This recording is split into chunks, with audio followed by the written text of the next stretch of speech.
बहुत समय पहले की बात है, जब धरती पर धर्म और अधर्म के बीच संघर्ष चल रहा था। ऋषि और देवताओं की शक्ति के सामने असुरों की चालें बार बार विफल हो रही थी। लेकिन तब एक ऐसी रात आई जब स्वर्ग और पृथ्वी के बीच गुप्त साजिश रची गई। यह कहानी है निर्जला एकादशी की, एक व्रत जो केवल जल का त्याग नहीं बल्कि आत्मा की परीक्षा है।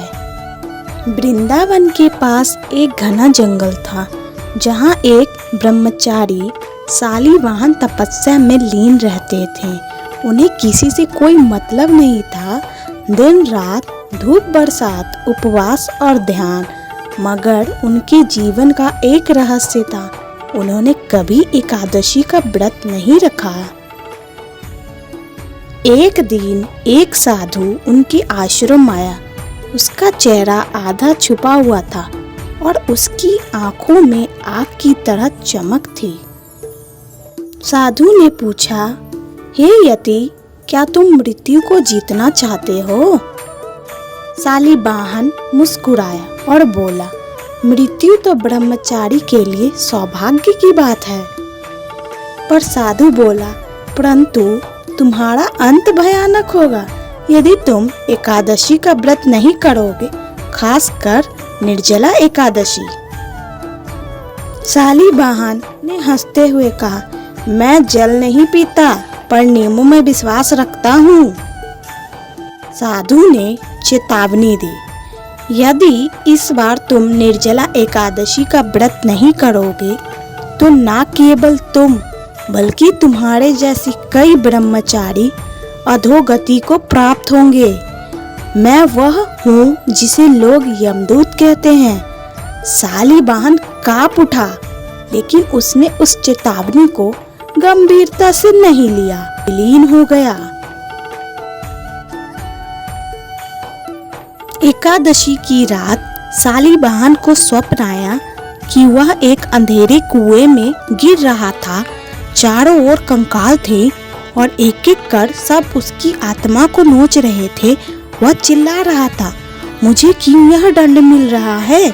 एक स्वर गूंजा, तू उन दिनों भोजन करता था जब भगवान विष्णु सो रहे थे।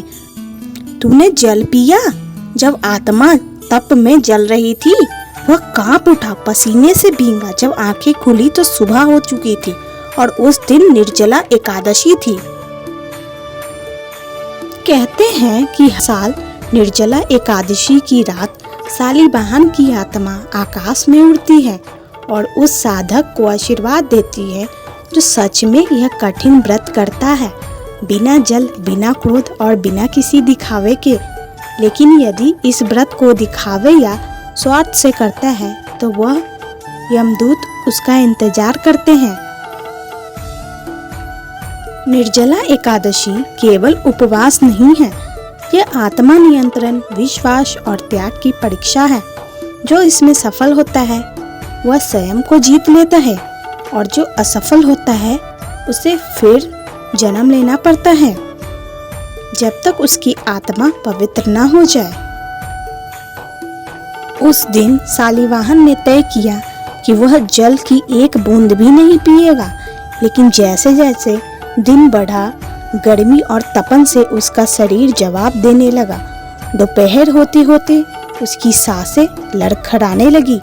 तभी वह रहस्यमय साधु फिर से प्रकट हुआ, लेकिन अब वह विष्णु के रूप में था। विष्णु बोले, शालिवाहन, आज तुमने केवल जल नहीं त्यागा, तुमने अपने अभिमान को छोड़ा है। यही निर्जला एकादशी का असली अर्थ है। अहंकार और शरीर दोनों को त्यागो। अब तुम्हें मेरा दर्शन हुआ है, तुम्हारे पिछले सारे दोष समाप्त हो गए हैं।